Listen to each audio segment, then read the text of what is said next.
7. Luisa Tetrazzini. The coloratura voice.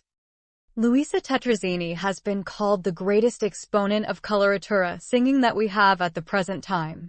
Her phenomenal successes in various quarters of the globe, where she has been heard in both opera and concert, are well known and form pages of musical history full of interest. This remarkable voice of exquisite quality and development is another proof that we have as beautiful voices today, if we will but realize the fact, as were ever known or heard of in the days of famous Italian songsters. Luisa Tetrazzini. Portraits often belie the artist by accentuating, unduly, some individuality of face or figure, and Tetrazzini is no exception. From her pictures one would expect to find one of the imperious, dominating order of prima donnas of the old school. When I met the diva, I was at once struck by the simplicity of her appearance and attire. There was nothing pompous about her.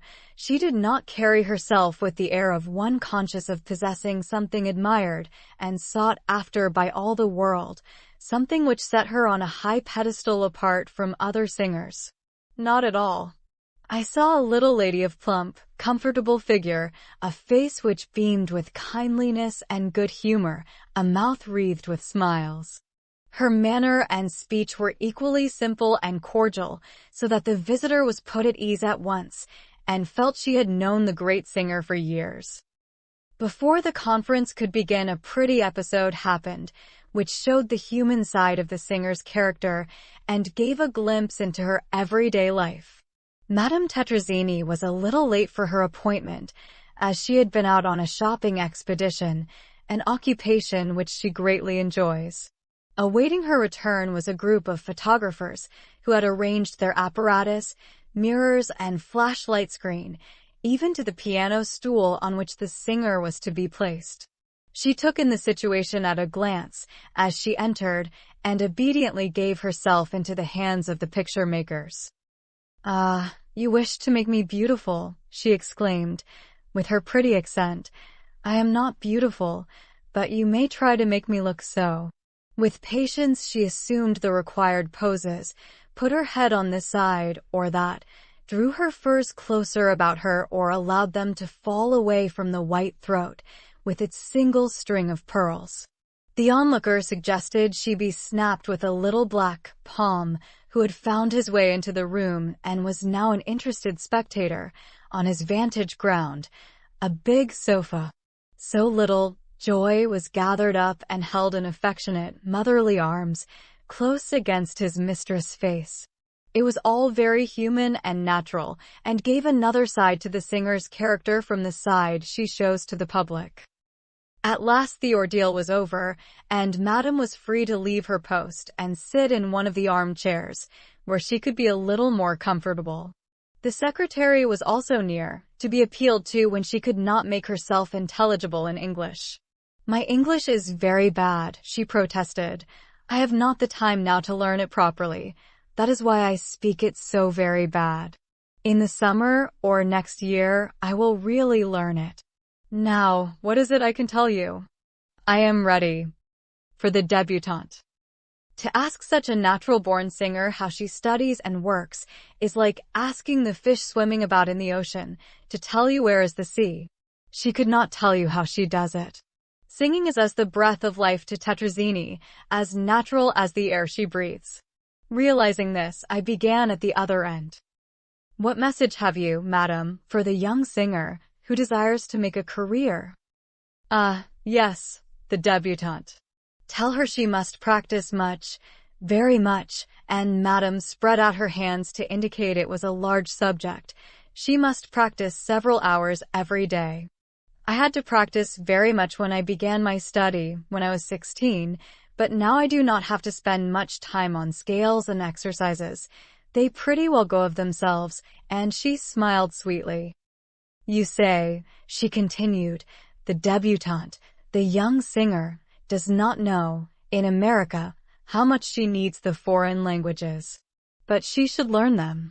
She should study French, Italian, and Spanish and know how to speak them. Because, if she should travel to those countries, She must make herself understood, and she must be able to sing in those languages, too. Besides the languages, it is very good for her to study piano also. She need not know it so well as if she would be a pianist, but she should know it a little. Yet it is better to know more of the piano. It will make her a better musician. The coloratura voice. You love the coloratura music, do you not, madam? Yes, I love the coloratura, it suits me. I have always studied for that. I know all the old Italian operas. For the coloratura music, you must make the voice sound high and sweet, like a bird, singing and soaring. You think my voice sounds something like Patty's? Maybe. She said so herself. Patty was my dear friend, my very dear friend. I loved her dearly. She only sang the coloratura music, though she loved Wagner and dramatic music. Not long before she died, she said to me, Louisa, always keep to the coloratura music and the beautiful bel canto singing. Do nothing to strain your voice. Preserve its velvety quality. Patty's voice went to C sharp in later years. Mine has several tones higher. In the great aria in Lucia, she used to substitute a trill at the end instead of the top notes. But she said to me, Louisa, you can sing the high notes. Then the breathing, madam, what would you say of that? The breathing, that is very important indeed. You must breathe from here, you know, what you call it, from the diaphragm, and from both sides. It is like a bellows, going in and out, and she touched the portions referred to. One does not sing from the chest, that would make queer, harsh tones. She sang a few tones just to show how harsh they would be. You have shown such wonderful breath control in the way you sustain high tones, beginning them softly, swelling then diminishing them. Yes, the coloratura voice must always be able to do those things, was the answer. Should you ever care to become a dramatic singer? She was asked. Tetrazzini grew thoughtful. No, I do not think so, she said, after a pause. I love my coloratura music, and I think my audience likes it too. It goes to the heart, it is all melody, and that is what people like. I sing lyric music also, I am fond of that. Yes, and you sing songs in English, with such good diction, that we can all understand you, almost every word. Madame beamed. I promise you I will learn English better next year, for I shall come back to my friends in America next autumn. I shall be in Italy in the summer. I have 2 homes over there, one in Italy and one in Switzerland.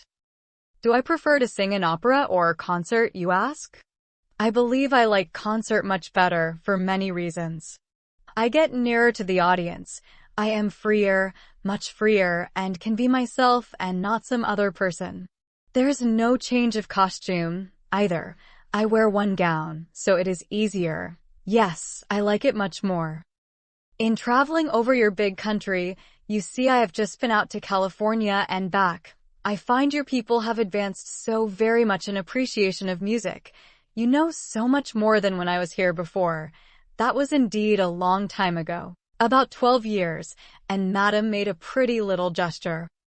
But in one way your great big country has scarcely advanced any, if at all. You have not advanced in providing opera for your music lovers. You need permanent opera companies in all the larger cities. The opera companies of New York and Chicago are fine, oh yes, but they cannot give opera to the whole country. There are a few traveling companies too, which are good. But what are they in your big country? You should have opera stock companies all over, which would give opera for the people. Then your fine American girls would have the chance to gain operatic experience in their own country, which they cannot get now. That is why the foreign singer has such a chance here, and that is why the native singer can hardly get a chance. All the American girls' eyes turn with longing to the Metropolitan Opera House, and with the best intentions in the world the director can only engage a small number of those he would like to have, because he has no room for them. He cannot help it. So I say, that while your people have grown so much in the liking and in the understanding of music, you do not grow on the side. because your young singers are obliged to travel to a foreign land to get the practice in opera they are unable to get at home. You need to do more for the permanent establishing of opera in the large and small cities of your country."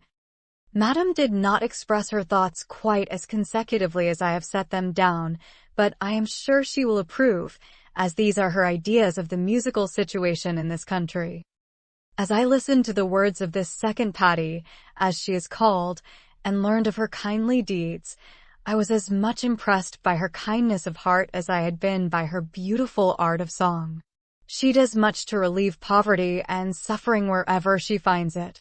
As a result of her vocal mastery, she has been able to found a hospital in Italy for victims of tuberculosis, which accommodates between 300 and 400 patients. The whole institution is maintained from her own private income. During the war, she generously gave of her time and art to sing for the soldiers and aided the cause of the Allies and the Red Cross whenever possible. For her labors of love in this direction, she has the distinction of being decorated by a special gold medal of honor by both the French and Italian governments, a distinction only conferred on 2 others beside herself. After our conference, I thanked her for giving me an hour from her crowded day. She took my hand and pressed it warmly in both hers. "Please do not quite forget me, madam." "Indeed not. Will you forget me?" "No, I shall always remember this delightful hour." "Then, you see, I cannot forget you," and she gave my hand a parting squeeze.